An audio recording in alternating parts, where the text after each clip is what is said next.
নমস্কার, আদাব। আজ রাতে ক্রাইম পেট্রোল 10 থেকে আমরা পেশ করছি ওয়েস্ট বেঙ্গল কলকাতায় হওয়া রীতা গোমস রেপ কেসের শেষ ভাগ, যেটা সাম্প্রতিককালে পুরো দেশকে নাড়িয়ে দিয়েছে।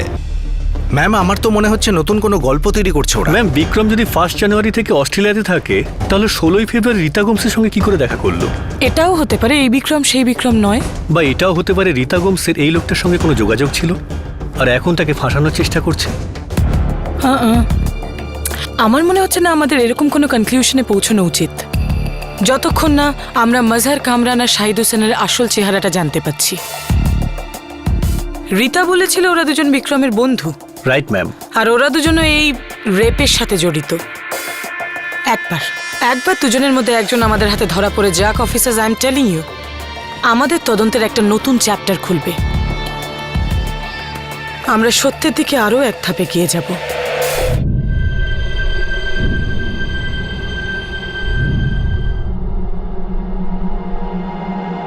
রীতা, কোথায় যাচ্ছিস? মা, আমি একটা ইন্টারভিউর কল পেয়েছি, গিয়ে দেখি।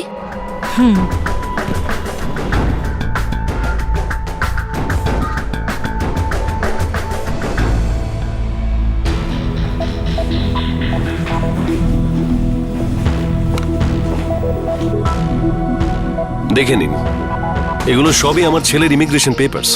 ম্যাম, এবার তো বলুন আসলে ব্যাপারটা কি? আপনারা কেন আমার ছেলেকে খুঁজছেন? আপনি র্যান্ডাল স্ট্রিট রেপ কেসের সম্পর্কে পড়েছেন এবং শুনেছেন, রাইট? হ্যাঁ, পড়েওছি, শুনেওছি। So what? ওই কেসে মুখ্য অভিযুক্তর নাম হলো বিক্রম সবরওয়াল। ওর দুই বন্ধুর নাম হলো মজহার কামরান আর শাহিদ হোসেন। আমার মনে হচ্ছে দেয়ার ইজ সাম কনফিউশন, কারণ আমার ছেলে তো এখন দেশের বাইরে আছে।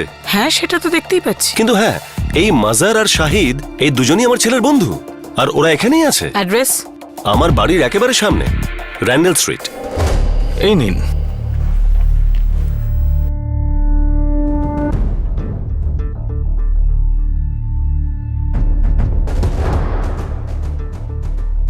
এই রিপোর্ট অনুযায়ী তো মেয়েটার রেপ হয়নি। আগে হ্যাঁ, মেডিকেল এক্সামিনেশনে রেপের কোনো চিহ্ন নেই, কিন্তু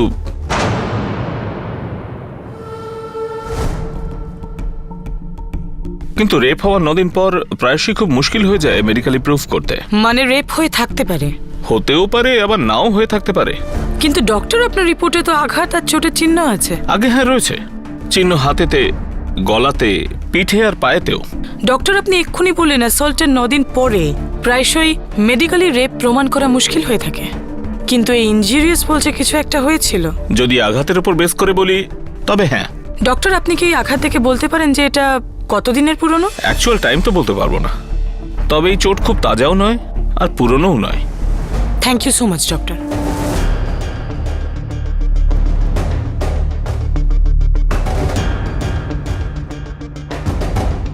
হ্যাঁ, অফকোর্স, বিক্রম আমাদের ভীষণ ভালো বন্ধু। কিন্তু ম্যাম, ও তো এখন অস্ট্রেলিয়াতে আছে। ইনফ্যাক্ট ম্যাম, 16 ফেব্রুয়ারি রাতে তো আমরা ট্যাটু পাবে যাইনি। মজহার আর শাহিদ, 16 ফেব্রুয়ারি রাতে কোথায় ছিলে তোমরা দুজন? 16 ফেব্রুয়ারি, হ্যাঁ, আমাদের এক বন্ধুর বার্থডে পার্টি ছিল সল্ট লেকে। আমরা রাত্রি 1:30 অবধি ওখানেই ছিলাম। আর ম্যাম, আমরা এই পার্টিতেই আমাদের মোবাইল থেকে একটা ভিডিও করেছিলাম ম্যাম। দেখাও। মজহার, ওই ভিডিওটা দেখা।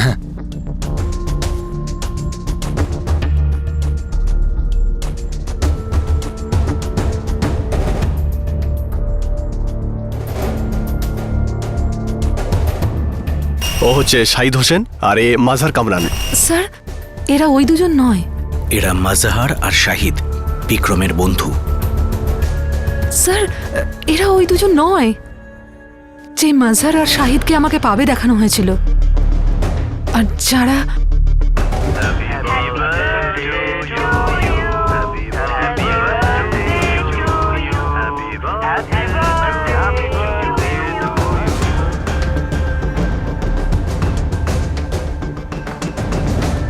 আমরা তো সেদিন মজহার আর শাহিদ, তোমরা এখানে এসেছো, thank you so much. You may go now. Thank you. Okay, thank you ma'am. যদি এই 3 জন ওই 3 জন না হয়ে থাকে, তাহলে ওই 3 জন কারা যাদের সাথে রীতার পাবে দেখা হয়েছিল? আর রীতা গোমসের কথা অনুযায়ী যারা ওকে গাড়িতে রেপ করেছে। ম্যাম, এমনও তো হতে পারে যে রীতা গোমস ট্যাটু পাব যায়নি, ম্যাম অনেকে তো এটাও বলছে যে এই পাবে যাওয়ার ব্যাপারটা রীতা পুরোটাই বানিয়ে বলছে। আদৌ এমনটা কিছু হয়নি। রীতার বন্ধু শায়লা আর কঙ্কনা, আমি ওদের সাথে কথা বলতে চাই। আর হ্যাঁ, রীতা গোমসের প্রতিটা ডিটেল চাই আমার। Yes ma'am. Vikram Sabharwal, major Kamran আর শাহিদ হোসেন, যখন এই তিনজনকে ট্রেস করা হলো তখন জানা গেল যে এরা সেই তিনজন নয় যাদের রীতা পাবে দেখেছিল। তাহলে এই তিনজনের পরিচয়ের আর তাদের নামের কনফিউশন কি ছিল? আসলে কারা ছিল এই তিনজন? আগে হ্যাঁ, আমি, রীতা আর কঙ্কনা 16ই ফেব্রুয়ারি রাতে পাবে গিয়েছিলাম। আর 12টা নাগাদ আমরা দুজনেই ওখান থেকে বেরিয়ে যাই। আর রীতা ওখানে একা ছিল। আগে হ্যাঁ, ওর আরও একটা ড্রিঙ্ক নেওয়ার ছিল, ওখানেই থেকে গেল। যখন তোমরা দুজন ওখানে ছিলে তখন তোমরা কি বিক্রম বা তার বন্ধুদেরকে দেখেছো বা নোটিস করেছো? কারণ রীতা বলছিল ওদের সাথে ওর ওখানেই দেখা হয়েছিল। আগে না, আমরা ওদেরকে দেখিনি, হয়তো আমরা চলে যাওয়ার পর ওদের সঙ্গে দেখা হয়েছে। শায়লা আর কঙ্কনা, আপাতত তোমরা দুজন যেতে পারো, দরকার পড়লে তোমাদের সাথে আবার কথা হবে।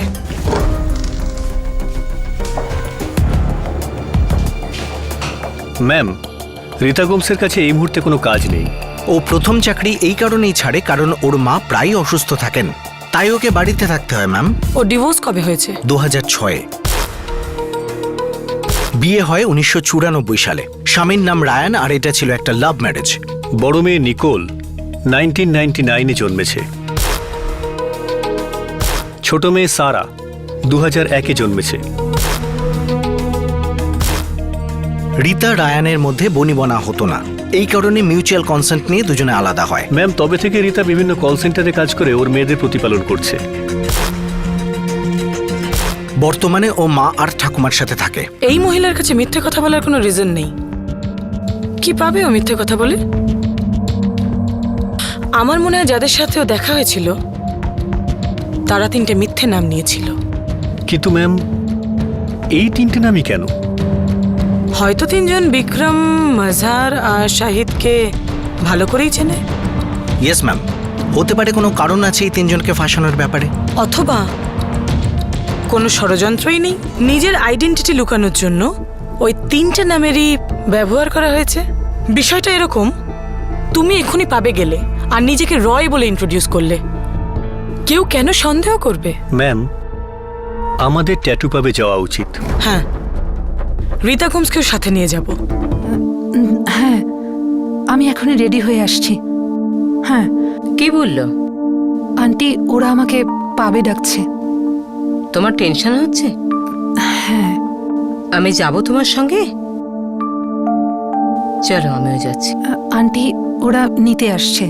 আচ্ছা আচ্ছা, ওই ডিসিপি অনুরাধা সরকার অনেস্ট অফিসার, নিয়ম কানুন মেনে চলেন।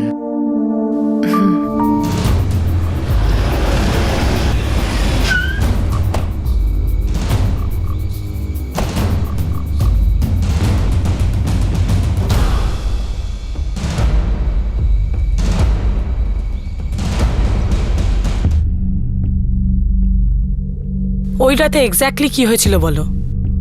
ম্যাম, ওই রাতে আমি আমার দ্বিতীয় ড্রিঙ্ক অর্ডার করার জন্য এখানে এসেছিলাম, এই কাউন্টারে, যখন ওই লোকটা আমাকে এখান থেকে হাই বলেছিল। 1 more drink please. Hi. Hi ma'am, your drink. তারপর আমি আমার বন্ধুদের কাছেই ফিরে গিয়েছিলাম, ওইখানে শায়লা আর কঙ্কনার কাছে। যখন তোমার প্রথমবার ওই বিক্রমের সাথে দেখা হয়েছিল তখন তোমার বন্ধু শায়লা আর কঙ্কনা এখানেই ছিল পাবে? হ্যাঁ ম্যাম। তুমি ছিলে ওই দিন ডিউটিতে? হ্যাঁ ম্যাডাম, সেদিন ওই লোকটা হুইস্কি খাচ্ছিল। ম্যাম, শায়লা আর কঙ্কনা এখান থেকে 12টায় চলে গিয়েছিল।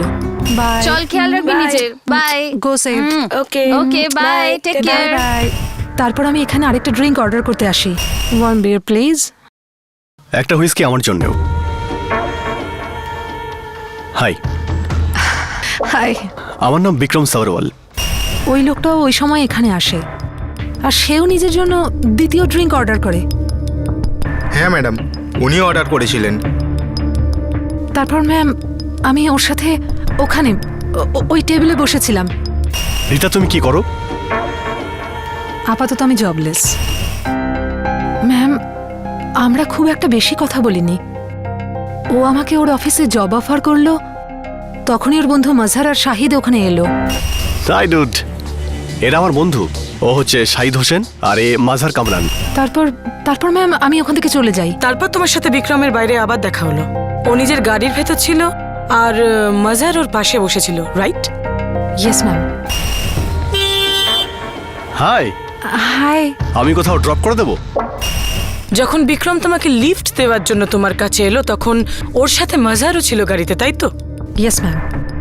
ও ফ্রন্ট সিটে বসেছিল, আমি পেছনের সিটে বসি। কিছুক্ষণ বাদে বিক্রম গাড়িটাকে গেটে দাঁড় করালো। তারপর তিনজন আচমকা গাড়িতে ঢুকে এলো, পেছনের দরজা খুলে, যেখানে আমি বসেছিলাম। হাই।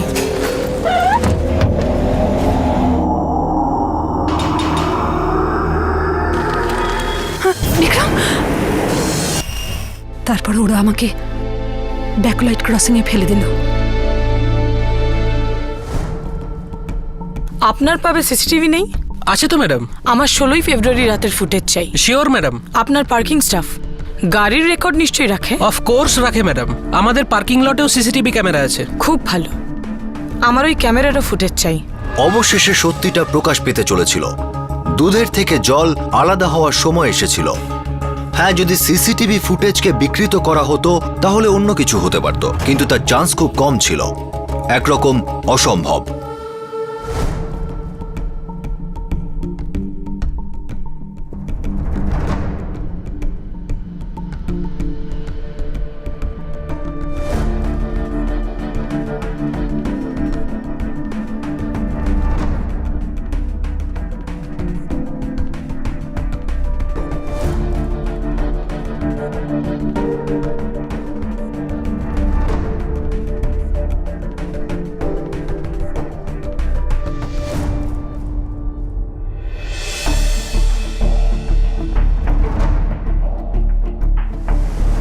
রিতা, এরাই কি বিক্রম আর মাজহার?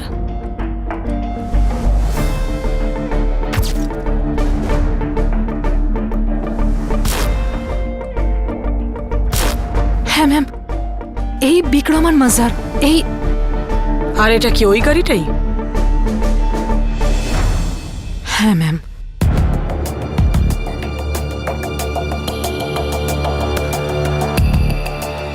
রেজিস্ট্রেশন ডিটেল বের করো। Yes ma'am. হে যেই হোক যেখানেই হোক আমরা ওকে ধরে ফেলবো। Thank you so much. আপনি যেটা করছেন খুব ভালো কাজ করছেন, না হলে এখনো পর্যন্ত আমাদের রিতাকে শুধু হিউমিলিয়েশন আর ইনসাল্টই সহ্য করতে হয়েছে। Thank you so much. থ্যাঙ্কসের কোনো প্রয়োজন নেই, আমি নিজের ডিউটি করছি। যেই মুহূর্তে এরা আমাদের হাতে ধরা পড়বে আপনাদেরকে ফোন করে ডেকে নেব।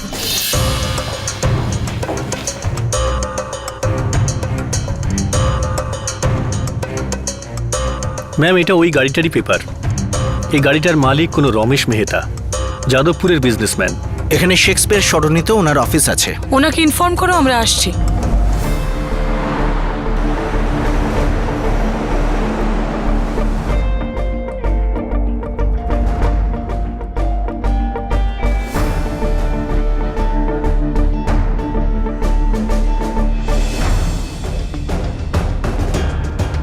আগে এটা আমারই গাড়ি। আরে কে? এ তো আমার ছেলে মিকি। মিকিকে কোথায় পাবো? গাড়িটা এখন আছে কোথায়? আপনারা এগুলো আমাকে কেন জিজ্ঞেস করছেন? আপনার ছেলে একটা রেপ কেসে ইনভলভ মিস্টার মেহতা। হোয়াট? কিন্তু সেটা কি করে হয়? মিস্টার মেহতা, মিকি কোথায় তাড়াতাড়ি বলুন।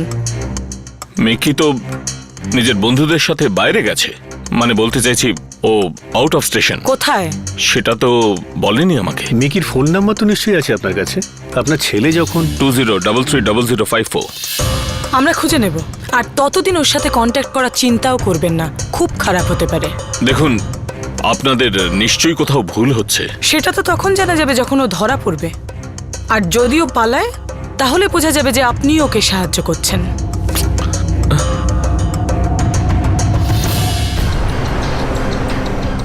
ওকে, থ্যাংক ইউ। মিকির সেলফোনের current location Howrah station. Exact location বের করো।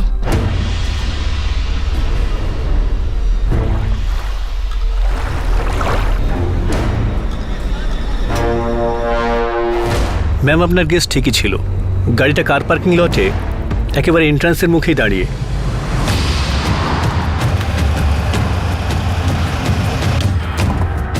ম্যাম ওই যে গাড়িটা,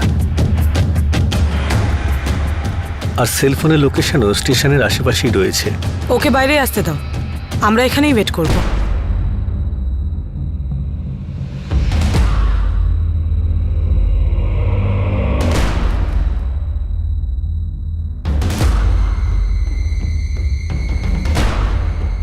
ওই যে আসছে, লেটস গো।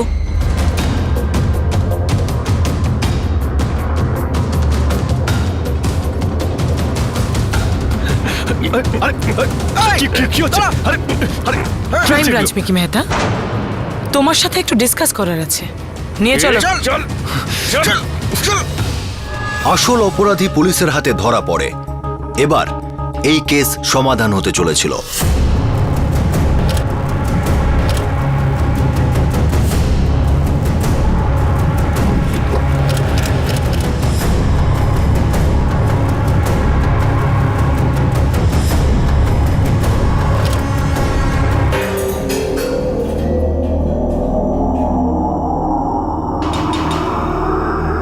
ঘোষ, এই এদিকে এদিকে।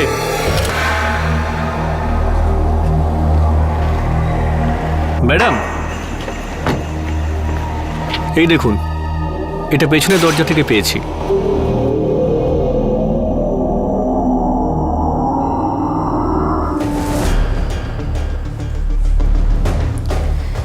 সবার আগে নাম।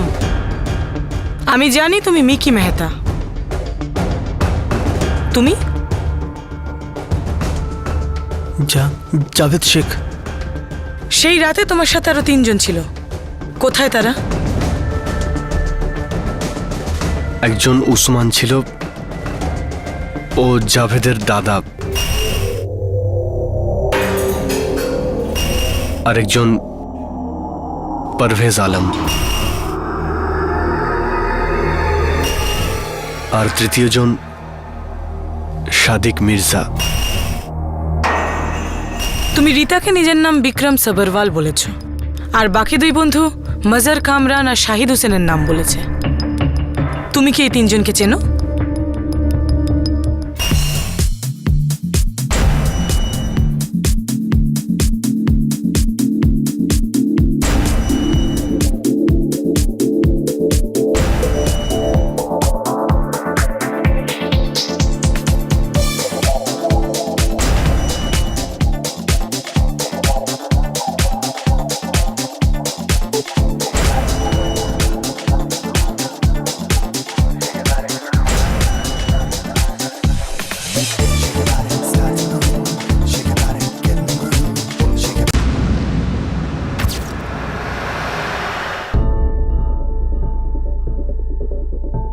বিক্রম, শাহিদ আর মাজার, এরা 3 জন যে জিমে যেত, আমরা ওই জিমে যেতাম। ওদের নাম কেন জড়ালে? ওদের সাথে কোনো শত্রুতা? না ম্যাডাম, আমাদের কারোর নাম তো ব্যবহার করতেই হতো, তাই ওদের নাম নেই। শুধু অপরাধ করার জন্য ওদের নাম টেনে আনলে? ম্যাডাম, আমি ওই মহিলাকে রেপ করিনি, আর আর আমিও করিনি। তাহলে কে করেছে? ওসমান। ও তোমার দাদা? হ্যাঁ। আর তোমরা ওখানে বসে বসে দেখতে থাকলে, আর মিকি তুমি গাড়ি চালাচ্ছিলে।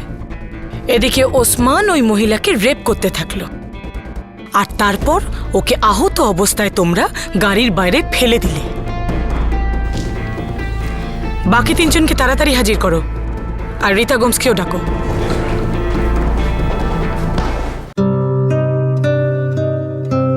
এতে আঠা লাগিয়ে এভাবে রাখতে হয়। মা, আমার ফোনটা দাও না প্লিজ। অ্যান্ড দেন এটাকেও, বাট ডু ইট প্রপারলি। হ্যাঁ রীতা, হ্যাঁ, ক্রাইম ব্রাঞ্চ থেকে ফোন। হ্যালো, হ্যাঁ হ্যাঁ, আমি এখনই আসছি। Thank you so much. কি হলো? মা, ওরা ধরা পড়েছে, আমাকে আইডেন্টিফিকেশনের জন্য ডেকেছে। আমি ঘুরে আসছি। আমিও তোর সঙ্গে যাচ্ছি। না না মা, নিকোলার সারার কাছে কাউকে থাকতে হবে, আমি ঘুরে আসছি। আমি যাব তোমার সাথে? না সোনা, থ্যাংক ইউ সো মাচ, আইল ম্যানেজ।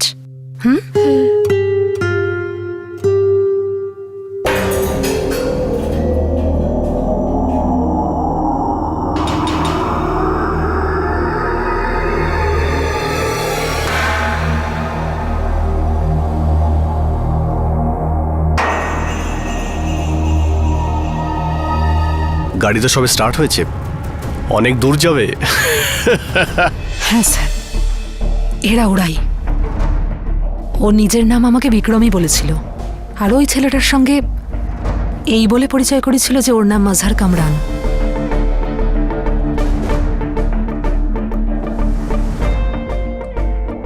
এটা আমরা ওই গাড়িতে পেয়েছি।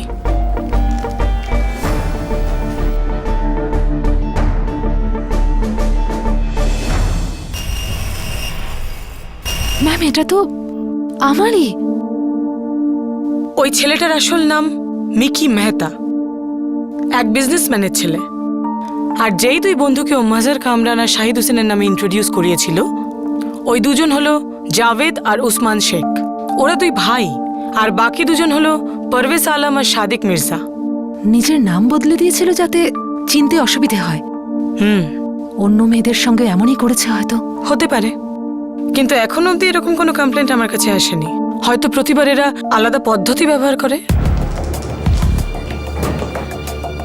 ম্যাডাম, এই দুই ভাই ওসমান আর জাভেদ শেখ যাদবপুরে থাকে।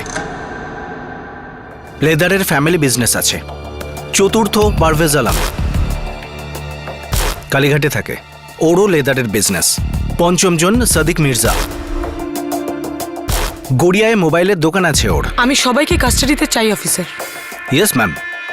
আচ্ছা রীতা, এরা দুজন বলতে চাইছে যে রেপ শুধু ওসমান করেছে, সত্যি কি? হ্যাঁ ম্যাম, কিন্তু এরা আগে থেকেই প্ল্যান করেছিল।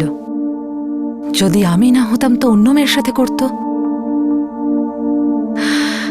সবকিছু আগে থেকে ঠিক করে রেখেছিল, কেননা ওই ছেলেটি যার নাম আপনি ওসমান বললেন, ও কন্ডম ব্যবহার করেছিল। আমার ভুলটা কি ছিল ম্যাম?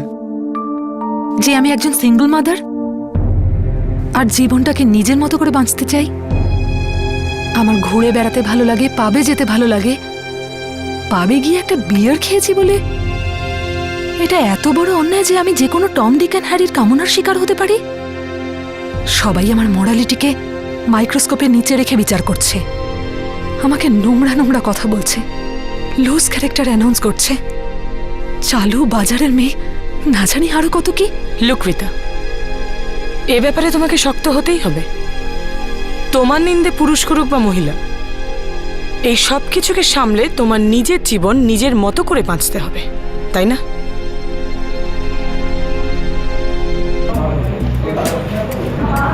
শটে সবকিছু রেডি আছে তো? Order, rolling, action. আরে এটা গেল কোথায়? আরে লাশটা কোথায় গেল? কোথায় গেল? আরে দেখিনি আমি। কাট ইট।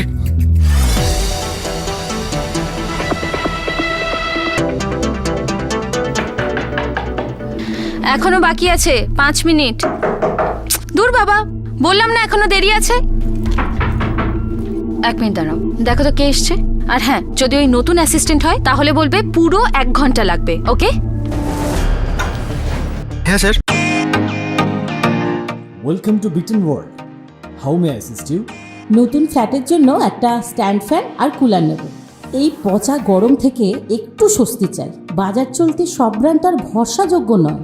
তার জন্য তো আমাদের ফ্যান আছে, all purpose bullet table fan, ceiling fan. আমাদের সিলিং ফ্যান কিন্তু 30 মাসের ওয়ারেন্টি সহ পাওয়া যায়। আছে ফারাটা 2 বছরের ওয়ারেন্টি, 17 থেকে 20 মিটার এয়ার ফ্লো, মধ্যবিত্তের সাধ্যের মধ্যে একমাত্র ভরসাযোগ্য ব্র্যান্ড বিটন। আমাদের কুলারের কিন্তু অনেক range, 45 litres, 50 litres, 70 litres, 90 litres, 110 litres. Honeycomb সহযোগে বিটনের সব কুলারের ওয়ারেন্টি 1 বছর। চেনা হাওয়ায় অচেনা অনুভূতির জন্য একমাত্র আদর্শ বিটন। গরমে স্বস্তি পেতে বিটনের ফ্যান হোক বা কুলার, আজই আনুন বাড়িতে। Vuitton, digitally yours.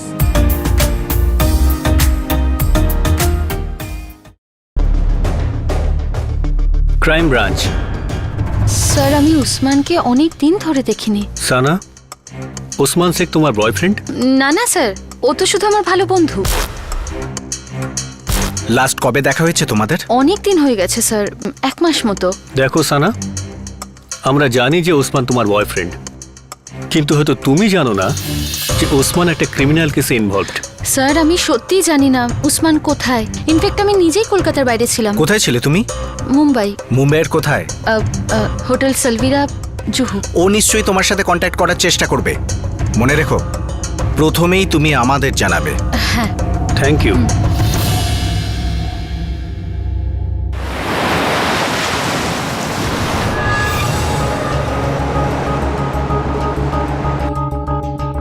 হ্যাঁ স্যার, হোটেলের রেজিস্টার আমি চেক করেছি আর রিসিপ্টটা আমার হাতেই আছে স্যার। সানা কি ওই হোটেল উঠেছিল? হ্যাঁ স্যার, আর উসমানও ওর সাথেই ছিল। রুমটা ওর নামেই বুক ছিল আর ওর সিগনেচারও রয়েছে। Thank you inspector. তুমি প্রথমে মিথ্যে বলেছ, কেন বলেছো জানতেও চাই না। আর একটা চান্স দিচ্ছি, বলো ওসমান কোথায়? ম্যাম আমি সত্যি বলছি, আমি জানি না ও কোথায়। আর শুটে অফিসারদের দেখে আমি সত্যি ঘাবড়ে গেছিলাম। ম্যাম গড প্রমিস, আমি এটাও জানতাম না যে উসমান এতটা নোংরা কাজ করেছে। ওসমান নিজের বাড়িতে কন্ট্যাক্ট করা বন্ধ করে দিয়েছে। স্বাভাবিক ব্যাপার, ও সব জানতে পেরে গেছে যে আমরা ওকে খুঁজছি। কিন্তু আমার পুরো বিশ্বাস আছে ও কখনো না কখনো তোমার সাথে ঠিক কন্ট্যাক্ট করবে। যতই হোক তুমি ওর গার্লফ্রেন্ড ছিলাম। এরকম লোকের কে বা গার্লফ্রেন্ড হবে? ও যেই আমাকে কন্ট্যাক্ট করবে আমি সেই মুহূর্তেই আপনাকে জানিয়ে দেব।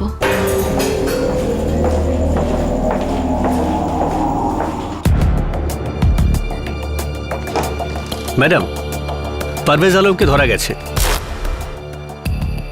ওকে ওর বাড়ি থেকেই ধরা গেছে, কালীঘাটে। Very good. ওসমানের সাদিকের কোনো খবর? ওদেরকে এখনো ট্রেস করা যায়নি। রেড অ্যালার্ট ইস্যু করো। ওর ঘর, এলাকায় আর আড্ডার জায়গায় নজর রাখো। Yes ma'am. হ্যালো, ডিসিপি সরকার বলছি। ম্যাডাম আমি অ্যালাইভ নিউজ থেকে বলছি। এই কথাটা কি সত্যি যে আপনি র্যান্ডেল স্ট্রিট রেপ কেসের অভিযুক্তদের গ্রেফতার করে ফেলেছেন? এখনো ইনভেস্টিগেশন চলছে। ম্যাম তাহলে কি রিতা গোমসকে সত্যিই রেপ করা হয়েছিল? এটা কি সত্যি যে রিতা গোমস কোনো মন গড়া গল্প বলছিলেন না? দেখুন, এই কেসের এখন ইনভেস্টিগেশন চলছে, তাই এই বিষয়ে এখন আপনাকে কিচ্ছু বলতে পারবো না। কিন্তু হ্যাঁ, খুব তাড়াতাড়ি এই কেসের অ্যানাউন্সমেন্ট হবে। Thank you.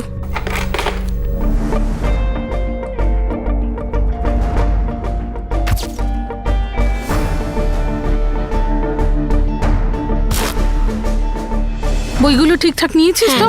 Compass box? হ্যাঁ সব নিয়েছি, শুধু টিফিনটাই এই নাও, আমার। তোমার টিফিন। হ্যাঁ হ্যাঁ, দিয়ে রেখে দিই। সারা, নিজের টিফিন পুরোটা খাবে কিন্তু। মা, তুমি হার মানোনি, লড়াই করেছো। I am proud of you মা। তোমার সাপোর্ট ছাড়া এটা পসিবল ছিল না Nicole. Thank you so much সোনা।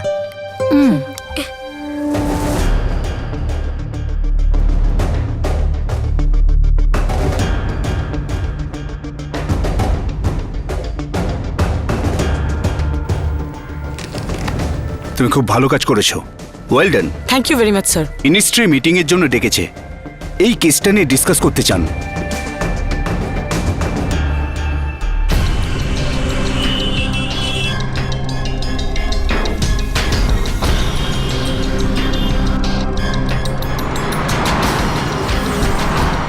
ডিসিপি অনুরাধা সরকারের তত্ত্বাবধানে কলকাতা ক্রাইম ব্রাঞ্চ এই কেসটির সত্যতা তুলে ধরে।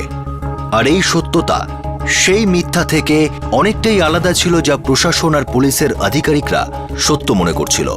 এরা সবাই রীতা গোমসের কেসটাকে একটা ষড়যন্ত্র বলেছিল। তার চরিত্রকে, তার পার্সোনাল লাইফকে সবকিছু এর মধ্যে টেনে আনা হয়। আর এখন সেই সমস্ত আধিকারিকরা লজ্জায় মুখ লুকোতে বাধ্য হচ্ছে। ম্যাডাম, কিছুই তো জানি না, দিদি যদি আই নো দ্যাট। ডিসিপি সরকার, আপনি কি প্রথম থেকেই জানতেন যে রীতা গোমস কোনো গল্প বানাচ্ছেন না? আমি আগে থেকেই কিছু ঠিক করি না। আপনি আপনার ডিপার্টমেন্টের টপ অফিসারদের চিন্তাধারাকে ভুল প্রমাণ করেছেন। সরি, আপনার প্রশ্নটা ঠিক নয়। আমার ডিপার্টমেন্টের সাথে আমার কোনো লড়াই নেই। এই কেস পুরো ফোর্স মিলে সলভ করেছে, আর এই কেস সলভ হওয়াতে পুরো ডিপার্টমেন্ট আর অ্যাডমিনিস্ট্রেশন খুব খুশি হয়েছে। Thank you. যদি খুশি হয়েছেন তাহলে আপনার ট্রান্সফার কেন হচ্ছে? দেখুন, আমি একজন পাবলিক সার্ভেন্ট, পুলিশ অফিসার। নিজের কাজ খুব ভালো করে জানি, এই দেশের ল অ্যান্ড অর্ডারকে মানি। কাজেই আমাকে যেখানেই দায়িত্ব দেওয়া হোক না কেন, আমি আমার ডিউটি চালিয়ে যাব। নিষ্ঠার সাথে। Thank you. এই চলে যান আপনারা। আর না, ম্যাম ইয়েস, আমরা আপনাকে মিস করব। থ্যাঙ্কস।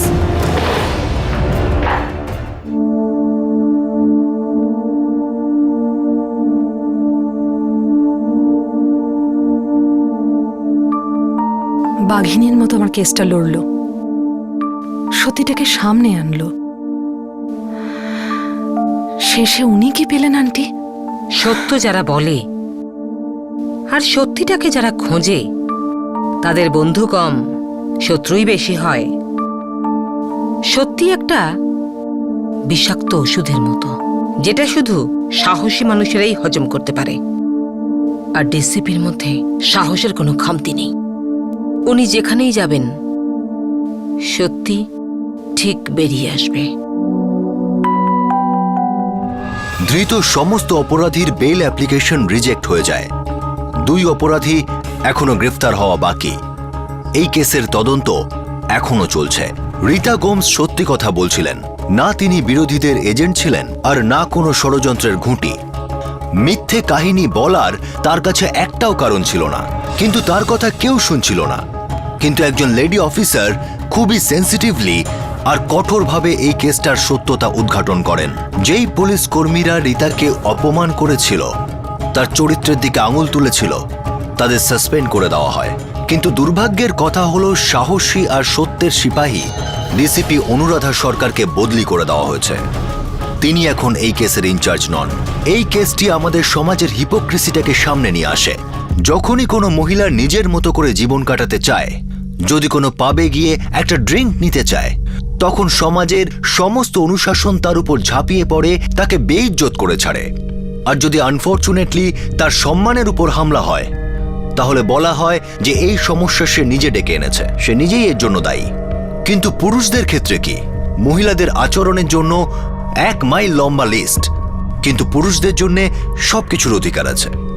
একজন মহিলার ধর্ষণকারীর মরালিটির উপর এত ডিসকাশন কেন হয় না? যখন কথা হয় মহিলাদের বিহেভিয়ারের, তখন আমরা কালচারকে সামনে আনি। কিন্তু একজন রেপিস্ট কি এই ঘুম ধরা কালচারের অংশ নয়? পুলিশ আর প্রশাসনের প্রবীণ আর দায়িত্বশীল লোকেরা এই কেসে খুব সিরিয়াস ভুল করেছে। একটা ল অ্যান্ড অর্ডারের সিচুয়েশনে একজন মহিলার ব্যক্তিগত জীবন, তার মোরালিটি, তার সম্মানকে বিনা কারণে এই সব কিছুর মধ্যে আনা হলো। নিরপেক্ষ হয়ে ন্যায় দেওয়ার বদলে মানুষের ব্যক্তিগত চিন্তা আর বিচারকে গুরুত্ব দেওয়া হয়, যখন একটা যোগ্য প্রশাসনের এই সমস্ত কিছু থেকে দূরে থাকা উচিত। অপরাধের অনেকটা অংশীদার আমরাও। আমরা সমাজের সদস্য, পুরুষ আর মহিলা। বেশিরভাগ সময় মহিলাদের আচরণ নিয়ে বেশি জাজমেন্টাল হয়ে যাই। প্রয়োজন হলো আমরা আমাদের সভ্যতাকে রেগুলারলি পরখ করি, অ্যানালাইজ করি আর তাকে স্বচ্ছ করে তুলি। যে ধারণা, যে আইডিয়া সময়ের সঙ্গে বদলায় না, সেটা সমাজের জন্য বিষাক্ত হয়ে ওঠে। পুরনো প্রথাগুলিকে বেদবাক্য ধরে নেওয়াটা ইঙ্গিত যে এর থেকে ভয়ঙ্কর অপরাধ জন্ম নেবে। যদি আমরা সময়ের সঙ্গে পা মেলাতে চাই, সত্যের চোখে চোখ মেলাতে চাই, তাহলে আমাদের বুঝতে হবে যে আয়না সবসময় আমাদের সামনে থাকে, পিছনে নয়।